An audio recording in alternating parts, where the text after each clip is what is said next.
Hey guys, Jace here from Flying with Jace.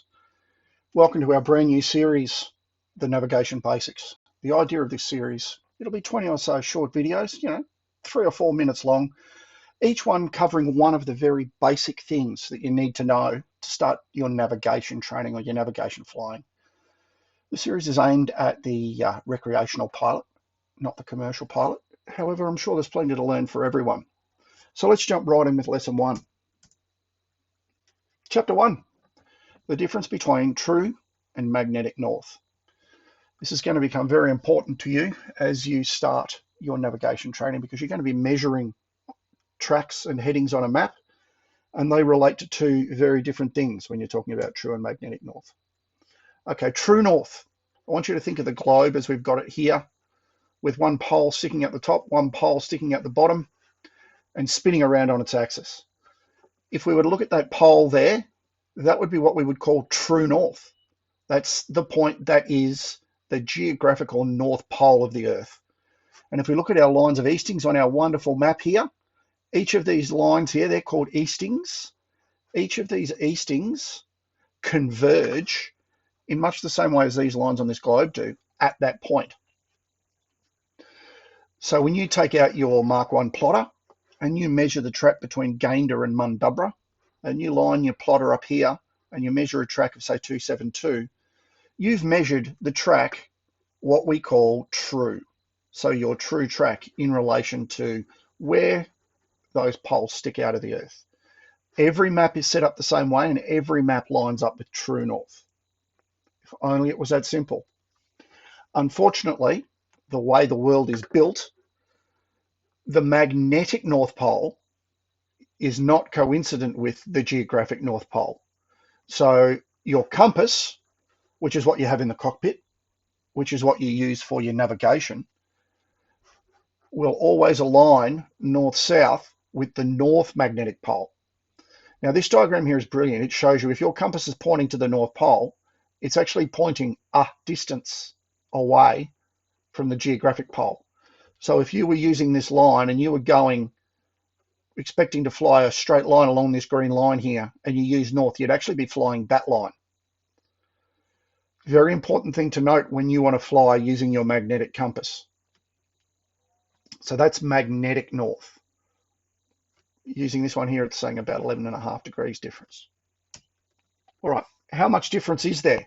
Well, the answer is it's different for everywhere on the globe. This diagram I've got here roughly shows you how much the difference is in various places in Australia.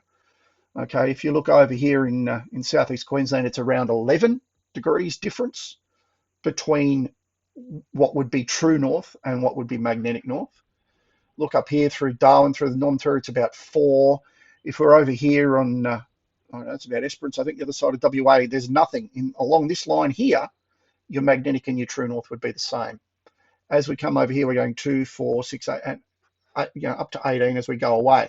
That is in fact in a different direction, and you'll notice here the difference here is 2, the difference here is -2. We'll get to that in a minute. So how am I supposed to work this out? Because I can't just take a guess from there. It's also interesting to note that it does change. Okay, that magnetic pole moves around a little, so it does change every year. We'll get to that in a moment. So how do I tell what the magnetic variation is for my area? Well, the two things I've got here, this is a VNC, okay, and this is what's printed on your VTC. So we can say for a map such as a VTC that doesn't cover a whole lot of area, for all of the map, for this particular one, and this happened to be the Brisbane one, variation 11 degrees east, and that was in 2020. So in 2020, variation for that map was 10 degrees east. This is printed on the VTC just above the scale. Every VTC will have that on it for that whole map. This is a VNC, and WACs are exactly the same.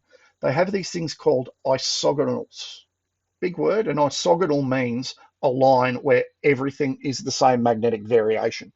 So if you were to look here, now if we're around the Inverell area, Dulungra, Kuluna, the variation there is 11 degrees east. That east will become important in a minute. WACs are exactly the same. They'll have isogonals like this.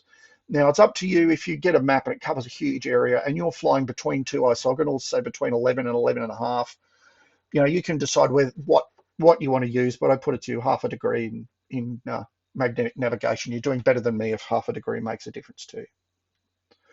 So that's how you determine what it is.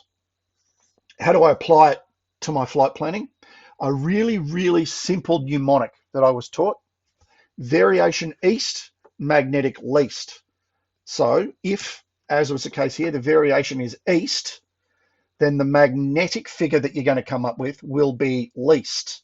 We know our variation is 11 degrees, so magnetic will be 11 degrees less than what the track measure with our ruler was. Variation west, magnetic best. So if that was 11 degrees west, then magnetic would be better than our measured geographic track or our measured true track, in which case we would add 11 degrees to it. I know that's confusing. We'll cover it in a minute, but remember, variation east, magnetic least, variation west, magnetic best. In a practical example, here we are in our Inverell area again. We're going to measure the track from Dulungra to Kaluna. Okay, so the ruler that we popped on our map and measured it with said the track was 290 degrees. So remember, we said that we measure with our ruler 290 degrees, true. The magnetic variation is 11 degrees east. We either got it off an isogonal, a nearby isogonal, or we got it off the map, off the scale of the map. Remembering our little mnemonic, variation east, magnetic least, that 290 that we measured was true, minus our 11 gives us 279. So in that case, magnetic 279 is least. If it was west, we'd add it. That's the figure that you're going to enter into your flight plan and the figure that you're going to fly on your magnetic compass to get from that point to that point. That's the difference between true and magnetic north. That's the end of chapter 1. Please, if you have any questions or comments, leave them in the comments section below, or chuck me an email, flyingwithjace@outlook.com.au. I would appreciate your feedback and any questions you might have.